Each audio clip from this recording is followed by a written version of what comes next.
Hello, today I will show you how to use camera set memory on SONY ZV-1 Mark II.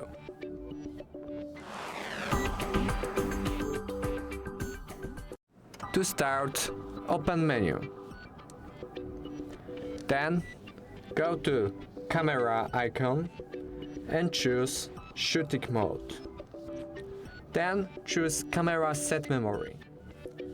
Here you can do changes which will be remembered, and you can pick them in any moment. In shooting mode, save it. That's all. Thank you for watching. Make sure to subscribe.